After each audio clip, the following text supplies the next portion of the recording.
Un chasseur de primes qui vient du futur, un super-héros ou bien un ennemi, et surtout un personnage Marvel qui est fortement lié à Transformers. Bienvenue dans cette nouvelle revue vidéo. Et aujourd'hui, comme vous l'avez vu dans la vignette, on va parler d'une figurine Marvel Legends, la figurine de Death Head. Alors oui, pour moi, Death Head, c'est un petit peu un crossover caché Transformers et Marvel cette année pour les 40 ans de la gamme. J'avoue que cette exclusivité Marvel m'intéressait limite un peu plus que l'exclusivité Transformers pour le Comic-Con de cette année, et je vais vous expliquer bien sûr pourquoi. Dans cette revue, on vous fera un bref historique du personnage, et bien sûr, on vous fera l'unboxing et la revue de la figurine. Mais parlons donc de cette belle bête qu'on retrouve en artwork sur le côté. Death Head, un robot cyborg avec une belle tête de mort cybernétique bien modifiée, une belle armure bleue, jaune et rouge. Un packaging très original puisque même si vous allez voir le nom à l'avant, le logo Marvel, la mention super-héros, alors que c'est pas forcément le plus gentil de toute la clique, et le logo Hasbro en bas, et ben sachez déjà que ce packaging est plutôt soigné puisqu'il représente la carte collector des années 80 de Death Head. Donc on va voir, même si on peut essayer de reproduire l'artwork de cette carte en photo tout à l'heure. Sur le côté de la boîte, on retrouve l'artwork, c'est le même artwork des deux côtés. Death Head a même droit à son logo personnalisé sur le dessus, mais oui, avec son petit icône. Et à l'arrière, on retrouvera les stats de Death Head, stats qui étaient présentes aussi sur la carte collector des années 80. On a la taille, il fait 1m98, on a le poids, il fait 190 kg, belle bête. Et il est apparu dans la BD Marvel Dragon's Claw numéro 5 apparemment, en 1988. Mais c'est pas exactement sa première apparition Marvel. Ne dites pas à Death Head qu'il est le chasseur de primes, sauf si vous avez envie de mourir.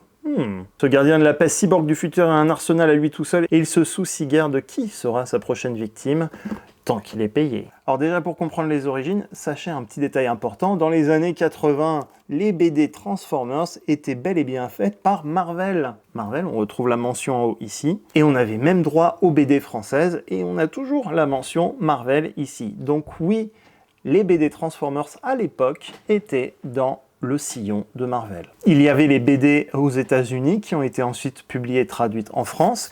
Et puis Transformers avait un tel succès que certaines BD ont été créées spécifiquement pour le marché anglais, qu'on appellera Marvel UK pour simplifier dans cette vidéo. Et donc côté Marvel UK, eh bien, les dessinateurs ont tout simplement créé le personnage de Death Head. Death Head. Je sens que je vais le dire différemment dans la vidéo à chaque fois. C'est un chasseur du prime du futur. À un moment, il a voyagé à travers l'espace-temps. Il est tombé dans l'univers des Transformers et il était précisément en chasse de Galvatron. Il va partager donc des aventures Transformers dans les BD Marvel UK avec Rodimus Prime, Galvatron, Cyclonus et Scourge.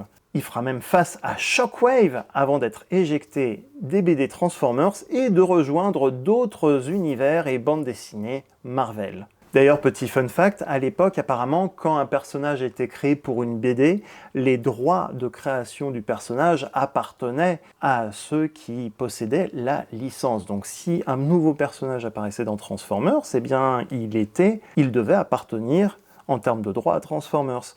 Mais Marvel a vu tellement de potentiel dans le personnage de Death Head qu'ils ont tout de suite créé une page unique de bande dessinée qu'ils ont injectée dans une autre bande dessinée Marvel de l'époque qui apparemment aurait sécurisé les droits de ce personnage au niveau de Marvel et non de Hasbro pour Transformers. C'est pour cela que Death Head est techniquement un personnage de Marvel à 100% encore aujourd'hui. Mais c'est quand même chouette de nous avoir fait cette figurine pour les 40 ans de la gamme Transformers, vous trouvez pas? Petit fun fact aussi, dans les bandes dessinées Transformers, c'est un robot cyborg qui fait la taille des Transformers. Et ensuite, quand il va sauter dans un nouvel univers, il va tomber sur le Doctor Who. Oui, le même Doctor Who que vous voyez à la télé. Et bien dans les années 80, il y avait des BD Marvel qui racontaient les histoires du Docteur. Et apparemment, Death Head va réduire en taille, avoir une plus petite taille, et il va encore voyager à travers un nouvel univers, et il va tomber dans l'univers des héros que l'on connaît, Spider-Man, Iron Man, et les 4 Fantastiques, ce qui fait qu'il aura la même taille que les super-héros, et accessoirement que les autres figurines Marvel Legends de vos collections. Ça tombe bien. En survolant la bio sur le Marvel Wiki de Death Head, d'ailleurs, j'ai cru voir que notre cyborg favori avait rencontré la Time Variance Authority, la TVA. Imaginez seulement s'il y avait une nouvelle série avec ces deux personnages dans l'univers Transformers. Ce serait fou! Petit fun fact aussi en termes de legacy, puisque Hasbro n'avait pas la main sur ce chasseur de primes, ce cyborg, eh bien sachez que ce personnage a inspiré un autre personnage de l'univers Transformers. Dans la série Animated, il s'agit de Lockdown, qui, comme par hasard, est un chasseur de primes. Comme par hasard, il aime augmenter son corps avec d'autres accessoires et d'autres armes obtenues de ses ennemis, comme par exemple ce petit fusil blaster, hop, qui marche plus avec le temps, et oui. Bam! Bam! Voilà. Comme par exemple ce petit fusil blaster qui vient tout simplement du personnage de Ratchet dans la série Transformers Animated. En gros, ce chasseur de primes qui est également recouvert de pics de partout et qui a aussi une belle tête de mort sur les visages, et oui, il s'inspire clairement de Death Head de l'univers Marvel Transformers des années 80. Death Head, enfin, est le nom du vaisseau spatial de Lockdown dans Transformers Animated, au cas où les gens n'auraient pas compris que c'était un hommage direct. Le bras de Lockdown fait même une apparition dans les bandes dessinées IDW dans un panneau d'une BD dans le dernier volume de la saga des Wreckers, où Tarantulas va piocher un petit peu dans le futur et va voir sur ses écrans de contrôle une bras avec une certaine massue qui va rappeler quelqu'un. Voilà donc un résumé rapide de Death Head, et maintenant on va passer quand même à ce pourquoi vous êtes là, l'unboxing. Au passage, si vous êtes nouveau, n'oubliez pas de laisser un petit commentaire, un petit like, et si vous êtes nouveau sur la chaîne, n'oubliez pas de cliquer sur le bouton souscrire. Ça fait toujours plaisir, et comme ça vous recevrez les futures vidéos. C'est parti pour l'unboxing. En ouvrant la boîte, on a deux couches de plastique, une première avec notre figurine et une deuxième avec la majorité, l'ensemble des accessoires, mais oui, deux mains, un bouclier et trois armes qu'on va voir tout de suite après. Et le petit détail qui fait bien plaisir, un petit peu comme les figurines Studio Series Transformers d'ailleurs, on retrouvera un fond dans la boîte qui reproduit le fond de la carte collector, donc on va pouvoir essayer de faire des belles photos avec. Et on va pas abîmer le carton, voilà. Et c'est parti pour l'unboxing de la figurine, on laisse ça de côté, on regarde à nouveau le fond qu'on va essayer de reproduire en toy photo ici, avec la boîte, on va mettre ça de côté. Les bulles en plastique, j'ai bien sûr déjà enlevé la figurine, mais voici les autres accessoires, des points fermés et fermés. Quand la figurine est déballée, on a une main ouverte, gauche ouverte, et là une main ouverte, totalement ouverte, avec les doigts pour pointer du doigt les choses. Voilà. Allez, donc on aura deux points, on a donc deux points, on aura donc un bouclier qui permettra d'attacher les accessoires, trois accessoires, une massue, une hache et un missile. Je vais tout de suite les détacher ceux-là parce que ça peut servir. C'est du plastique mou, on fait quand même attention. Là j'ai un petit pic qui s'est un peu plié. Non, c'est à peu près bon, c'est à peu près correct. Hop. Hop, est-ce que je prendrais pas un point? Mais oui. Allez, on va prendre un point. Regardez-moi cette tête, ces petits pics. Bon, c'est du plastique mou, hein, vous inquiétez pas. La tête est sur un méga ball joint et en plus sur un petit pivot d'avant en arrière qui est très bien. On a des petites cornes bien sympas qui sont peintes. Une armure là aussi en plastique mou avec un anneau rouge, du bleu et des impacts de balles sur le torse. Un trousse qui va servir à mettre notre bouclier, hein, qui va pouvoir être stocké à l'arrière. Allez, je le mets tout de suite, comme ça vous donne l'allure globale. La cape qui est un morceau de plastique mou. Alors personnellement, c'est peut-être le reproche ou amélioration qu'on pourrait faire à cette figurine, c'est de mettre une vraie cape en tissu. Par contre, la texture très sympa, elle est quand même assez molle pour laisser la mobilité au niveau des jambes, mais ce qui va gêner les jambes, c'est pas trop la cape, Je vais faire de bas en haut et je ferai les bras après. Au niveau de la taille, hop là, on a une bonne articulation ici aussi. L'armure bleue ici avec la ceinture, elle est présente, donc elle est rajoutée, elle bouge. Je me demande si elle n'est pas fixée, désolé, pour voir le fessier de monsieur. Je ne pense pas qu'elle soit fixe. Par contre, bah, elle va bloquer un petit peu cette armure, la mobilité des jambes, alors que les jambes sont censées être articulées, des ball joints qui pourraient aller vers l'avant s'il n'y avait pas l'armure. Ça, c'est dommage.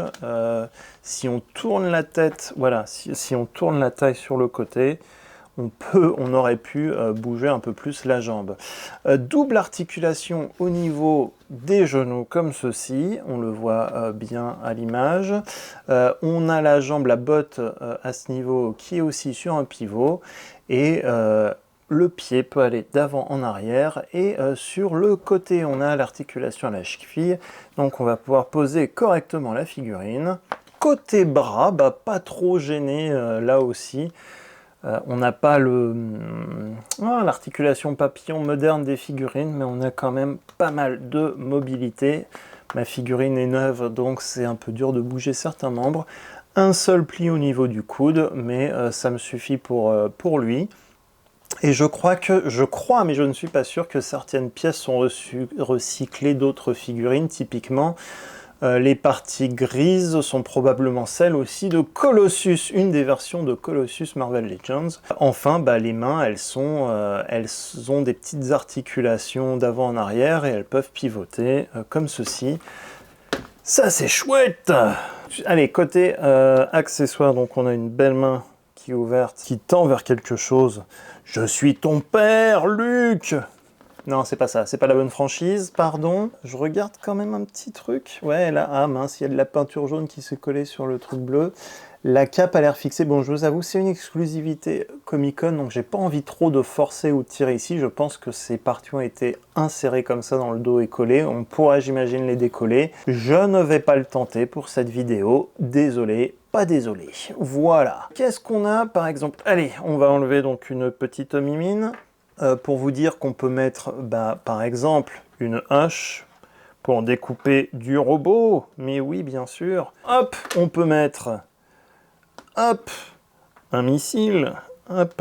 Donc là, il n'y a pas d'effet d'explosion de tir. Hein. Peut-être qu'il y a moyen de mettre un effet d'explosion Transformers ici pour lui faire croire qu'on tire le missile. Je ne sais pas, n'hésitez pas à me dire si vous avez essayé. Et là, enfin, bah... la massue. La massue qui d'ailleurs est sur un double. La massue qui est d'ailleurs un bâton et la sphère est posée sur le dessus, emboîtée sur le dessus. Voilà, donc elle est en deux pièces. Un autre accessoire, on va lui remettre sa main ouverte, puisque c'est la seule main qui est ouverte. Et c'est donc avec la main gauche uniquement qu'il pourra porter un bouclier. Donc on met le bouclier dans la main et voilà, il peut se protéger des missiles, des tirs, des Transformers, c'est parfait, voilà. On peut le mettre aussi dans ce sens-là, et on peut aussi le mettre au niveau de cette poignée, là comme ceci, et pivoter, comme ça. Hop. Il y a moyen de faire des belles photos avec ça. Il y a deux petits trous ici, si vous voulez le mettre sur un stand. Et je crois qu'on va pas tarder à passer aux comparaisons de figurines. Mais dernier petit détail que je vous ai pas encore montré, on peut... théoriquement, je dis ça mais c'est même pas sûr. Si, ça y est. On peut donc théoriquement, donc c'est pas au niveau, c'est trop grand pour se mettre au niveau du point de connexion. Hop, hop. Il y a un petit cliquet à chaque fois. Donc voici donc les trois armes qu'on va pouvoir stocker dans le dos. Et voilà, magnifique. Et bien sûr, je ne l'ai pas montré, mais je m'en suis pas servi du coup. Il y a des points en plus, point fermé gauche, point fermé droit. Et ils sont aussi sur une articulation. Je le mets de côté pour le moment. Mais voilà une bien belle figurine. Qu'est-ce qu'on peut dire en termes de comparaison de taille? Je vais vous le comparer avec la première Marvel Legends Deathhead que je vais mettre volontairement de l'autre côté, puisqu'il s'agit de Death Head 2.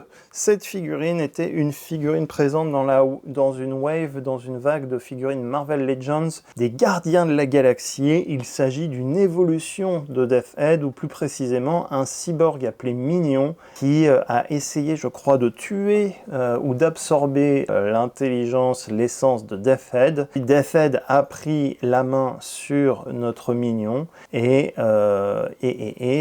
c'est devenu Death Head a pris la main et c'est devenu Death Head 2. Donc c'est l'occasion de vous remontrer Death Head 2 qui avait droit à un bras assez cybernétique. Ça a l'air d'être les mêmes bras avec des couleurs différentes, je vous avoue, je sais pas s'il y a moyen, ça aurait été dommage, ça aurait été bien que ce soit la même couleur argentée ici, et qu'on puisse démonter et remonter le bras sur Death Head. Ça aurait donné vraiment un truc, un côté encore plus, plus. Je vous avoue, le torse, je sais pas si le torse est identique, je suis pas sûr que le torse soit identique, non, par contre les bras ont l'air clairement d'être les mêmes, les muscles des bras ici ont l'air d'être les mêmes, les jambes sont différentes, ouais, il n'y a pas grand chose d'autre de commun à part les bras cybernétiques. Je soupçonne là aussi que c'est du bras de Colossus. Donc ce sont deux grandes figurines, Death Head est très grand par rapport à la normale. Comparaison avec Spider-Man, Miles Morales qui est un peu plus petit vu que c'est un ado par rapport aux humains, donc on voit qu'il est pas trop grand, enfin en tout cas Death Head est beaucoup plus grand. Et comparaison avec Deadpool qui, quand je le mets au même niveau, est bien sûr plus petit que Death Head. Et regardez, il essaye de lui faire une blague. Sacré Deadpool! Une autre comparaison de cette figurine Marvel Legend, il s'agit de Death Head, une figurine qui a au moins 6-7 ans je pense. Cette figurine est de la gamme Marvel Infinite, je crois, c'est l'équivalent des figurines Star Wars, les Star Wars taille à peu près Vintage Collection. Je vous mets la figurine à peu près à côté d'une figurine Vintage Collection récente. Vous voyez, c'est une petite figurine format petite taille. Donc on a un Death Head d'il y a 8 ans. On voit que les détails sont à peu près bien respectés. Quelque chose qui était limite mieux sur l'ancienne et qu'on n'a pas encore retrouvé là, c'est que la peinture était un peu plus métallisée au niveau du bleu et au niveau de l'argenté, ça c'est dommage. Par contre, il y a moins de détails dans les yeux, ils sont juste jaunes. Et là, la petite boucle est simplement jaune, alors que là, elle est bien peinte en rouge et c'est bien deux pièces distinctes. Là, on a un torse de figurine en dessous et l'armure, le torse et la cape sont une seule pièce, alors que là, on a bien l'armure qui est une pièce, la cape qui est une pièce même si elle est collée, et le corps de la figurine. Et en vraie comparaison avec Hot Rod et Scourge, comparaison donc avec Galvatron, on est à peu près sur une taille leader class pour ce Death Head, donc il peut faire face clairement à Galvatron. On a un Voyager Scourge et aussi Hot Rod, qui est un Voyager mais plutôt d'une taille Deluxe Class pour cette édition. Mais qu'est-ce que tu fais là, Deadpool? C'est pas encore ta vidéo? Allez, on y va. Voilà, la partie revue est à peu près terminée. On va finir par la partie séance photo. Comme je le disais, on va essayer de reproduire la carte collector de Death Head, donc en prenant le fond qui est ici, dans la boîte, et en essayant tout simplement de poser la figurine. Alors je vous avoue, il est déjà un peu de biais, normalement il tient son arme dans la main, et je vous avoue qu'au niveau du coude, il peut faire les bras, le bras est tellement gros que c'est compliqué sans qu'il soulève son armure, donc on va légèrement changer sa pose pour la photo. Oui, il n'est pas parfait à 100%, il va falloir travailler son stretching, cher Death Head, pour une prochaine version, qui sait. Et que dire pour ceux qui n'ont pas eu cette figurine, parce que pour l'instant elle est sold out déjà sur Hasbro Pulse. Est-ce que Hasbro va la rééditer? Ils en sont capables, parce que franchement elle a eu beaucoup de succès, c'est un personnage qui était très attendu. Pour la petite histoire, j'avais rencontré les designers de Marvel Legends à Comic-Con en 2019 à Paris, ils avaient fait le déplacement, et forcément après mon interview, je leur ai posé la question, quand est-ce qu'on aura un Death Head? C'est une figurine que j'attendais depuis 5 ans au moins. Voilà, et je pense que j'étais pas seul en termes de fans. On peut lui faire quand même beaucoup de poses, ça va être bien sympa. Donc je vais essayer de faire à peu près la pose qu'il a sur la photo. Hop là, pour équilibrer déjà, je vais mettre les armes à gauche et à droite. Je vais enlever celle qui était au milieu au niveau du bouclier. On refixe le bouclier, on va le mettre devant son petit décor. Et bah voilà à peu près ce que ça va donner, hein. Le décor, le setup, il est assez simple là. Allez, c'est parti.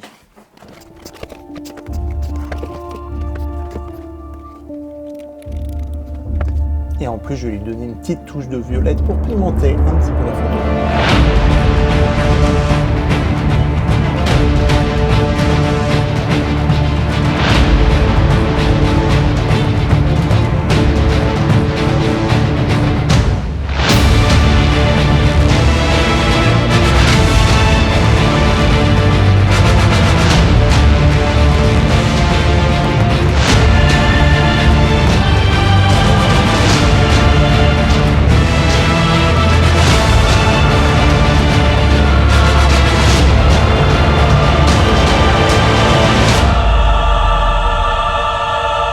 Vous avez aimé la vidéo, n'hésitez pas à le dire en commentaire, ça me ferait plaisir de voir ce que vous avez pensé. Si vous cherchez d'autres figurines Marvel Legends, bah, je vous mets d'autres liens en description de la vidéo. Et on se retrouve à très bientôt. Allez, ciao!